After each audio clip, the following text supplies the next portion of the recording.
Hello all, இன்றைக்கி நம்ம ஓடிஜியில் brownie தான் செய்ய போகிறோம். ஸோ இந்த ரெசிபி ஃப்ளாப் ஆச்சா ஹிட் ஆச்சான்றதை வாங்க பார்க்கலாம். ஸோ ஃபர்ஸ்ட்டு நம்ம ஒரு பவுலில் 2 முட்டை, கொஞ்சோண்டு வெண்ணிலா எசன்ஸ் போட்டு நல்லா மிக்ஸ் பண்ணிக்கணும்.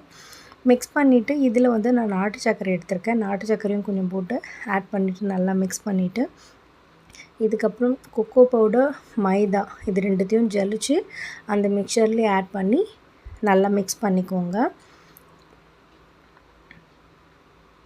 இதுக்கப்புறம் கொஞ்சோண்டு உப்பு, அதுக்கப்புறம் நம்ம சைடில் வந்து சாக்லேட்டையும் பட்டரும் மெல்ட் பண்ணி வச்சுருந்தோம் டபுள் பாயில் மெத்தடில். அதோட நல்லா போட்டு மிக்ஸ் பண்ணிக்கோங்க. இல்லை நடுவில் என் பாப்பாவும் எனக்கு ஹெல்ப் பண்ணிகிட்டு இருந்தா. ஸோ இந்த மாதிரி ரிப்பன் கன்சிஸ்டன்சியில் வரணும். லைக் தெரியுதுங்களா? எஸ். நெக்ஸ்ட்டு நான் இதில் கொஞ்சோண்டு சாக்லேட்டை வந்து கட் பண்ணி போட்டிருக்கேன். நெக்ஸ்ட்டு வந்து டின்னில் லைன் பண்ணிவிட்டு இந்த மிக்சரை நம்ம போர் பண்ணிவிட்டு நேராக எடுத்துகிட்டு போய்ட்டு ஓடிஜியில் வச்சிடுறோம். ஓடிஜியில் வச்சுட்டு இது ரைஸ் ஆச்சா இல்லையான்ற எனக்கு ரொம்ப டவுட்டாகவே இருந்துச்சு. சரி, அதனால் கேமரா ஆன்லேயே இருந்துச்சு. அதுக்கப்புறம் லைட்டாக ரைஸ் ஆச்சு. அப்போவே கொஞ்சம் ஹாப்பி. அதுக்கப்புறம் என் ஹஸ்பண்டோட ஹெல்ப்போட கேக் பத்திரமா வெளியில் பொறுமையாக எடுத்தோம்.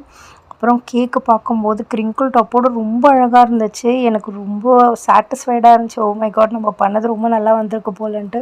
பட் ஆர்வம் தாங்க முடியாமல் நான் வந்து கேக் ஆறவே விடலை. உடனே ஓப்பன் பண்ணி அது உள்ளே வந்து குக் ஆச்சா இல்லையான்றதை பார்க்கணுன்ட்டு உடனே கட் பண்ணி வேறு பார்த்தேன். லைக் கட் பண்ணும்போதே உங்களுக்கு அந்த க்ரிங்கிள் பிரேக் ஆகிறது தெரியுதா? அதெல்லாம் பார்க்கும்போது எனக்கு ரொம்ப சந்தோஷமாக இருந்துச்சு. அப்புறம் ப்ரௌனி சூப்பராக வந்து குக்காக இருந்துச்சு. ரொம்ப நல்லா இருந்துச்சு. ஸோ இந்த ப்ரௌனி வந்து ஹிட் தான். ஸோ இந்த வீடியோ உங்களுக்கு பிடிச்சிருந்துச்சுன்னா லைக் பண்ணுங்கள், ஷேர் பண்ணுங்கள், கமெண்ட் பண்ணுங்கள், மறக்காமல் சப்ஸ்கிரைப் பண்ணுங்கள். See you, bye.